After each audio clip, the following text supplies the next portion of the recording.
History remembers the victors, but what about the stories left in the shadows? Beneath the thunder of tanks and the names of generals, there's a hidden tapestry, woven by artists, pilots, zookeepers, and codebreakers.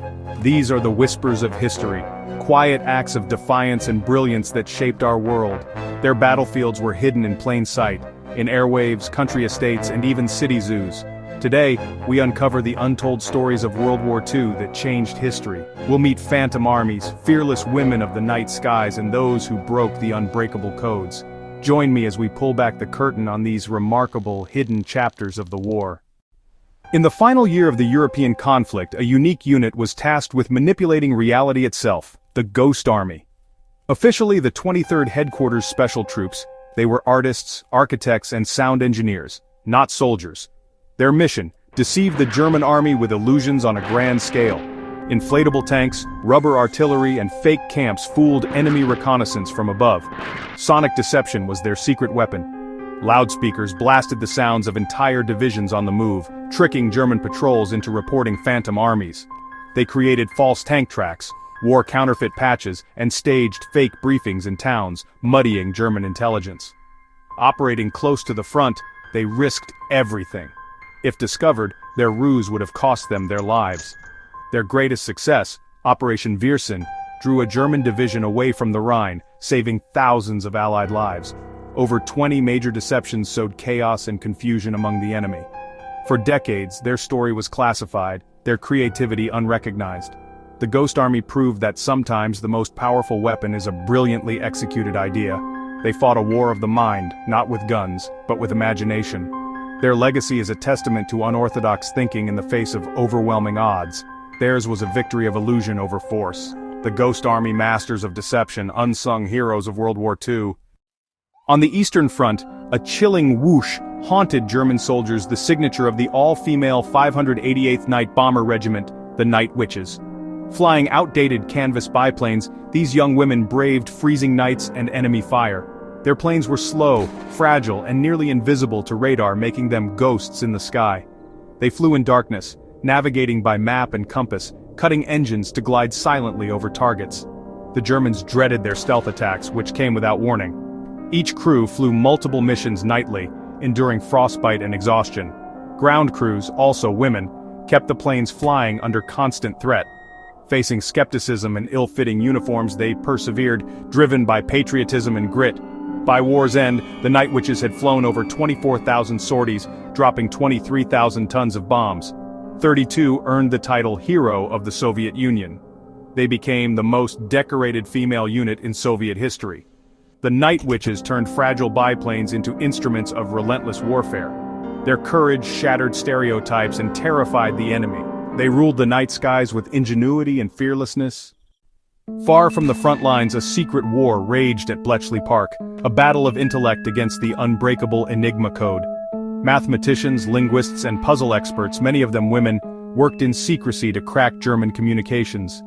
The Enigma machine's millions of settings changed daily, making each message a fortress. Radio operators intercepted messages, couriers rushed them to Bletchley, and codebreakers raced the clock. Alan Turing and his team built the Bombe, a machine that tested thousands of settings to unlock the day's code. Once cracked, the Allies had a brief window to decipher vital intelligence, U-boat positions, troop movements, and secret orders. This ultra-intelligence turned the tide in the Atlantic, North Africa, and Normandy. The secrecy was total, their achievements hidden for decades. Historians now say Bletchley's work shortened the war by at least 2 years.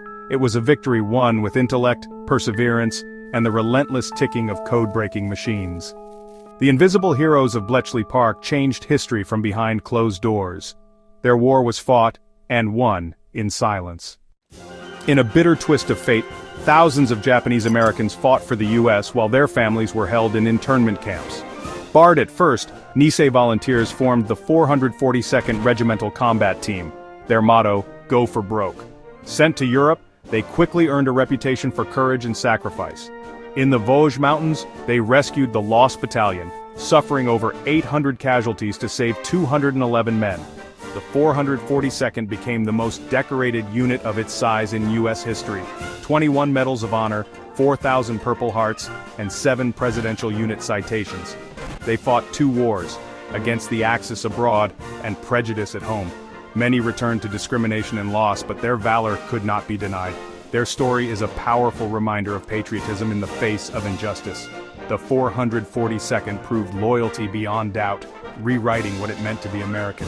Their sacrifice and heroism echo through history. They fought for a country that doubted them and changed it forever.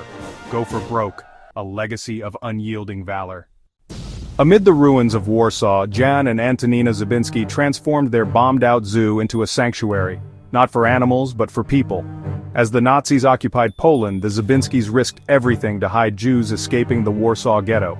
The villa on zoo grounds became a secret haven with musical cues warning of danger and hidden passages for escape. Jan used his official role to smuggle people out, while Antonina maintained a fragile normalcy inside. Ingenious hiding places, animal enclosures, tunnels, and secret rooms kept their guests safe. Antonina even dyed hair and used animal code names to protect identities. Life inside was tense but filled with small acts of humanity.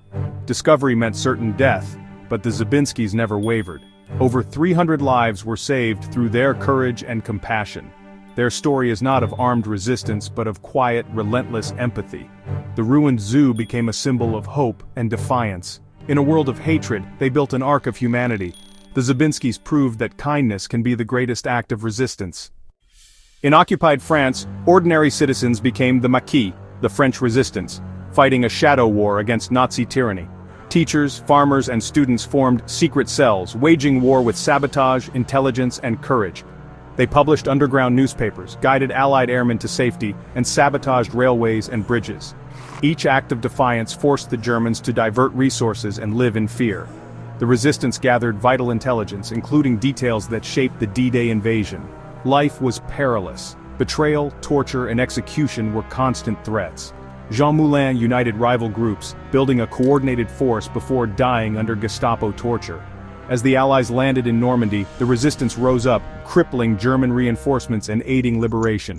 Their actions behind the lines were critical to Allied success. They fought not for glory, but for freedom and dignity. The Shadow Army paved the way for liberation. Ordinary people became extraordinary heroes. The French resistance, defiance in the face of darkness.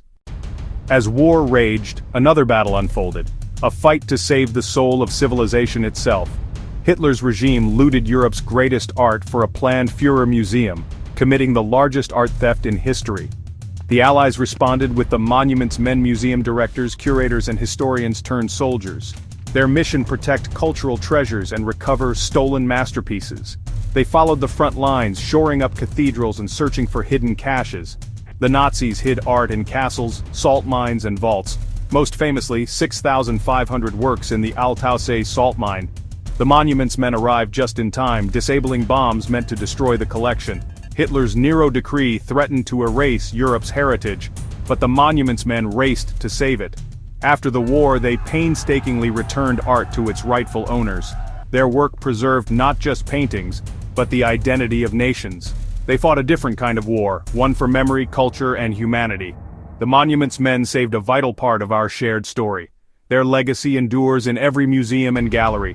They proved that art, like freedom, is worth fighting for. The true fabric of World War II is woven from the courage of those who fought in the shadows. From the Ghost Army's illusions to the Night Witch's daring raids, from codebreakers to zookeepers, their stories are testaments to the human spirit, the French resistance and monuments. Men fought for freedom and culture, reminding us that heroism takes many forms. These stories challenge us to look beyond headlines and monuments, to find the quieter truths beneath. Their echoes urge us to remember, even in darkness, acts of courage and compassion can change history. Subscribe for more untold stories from history.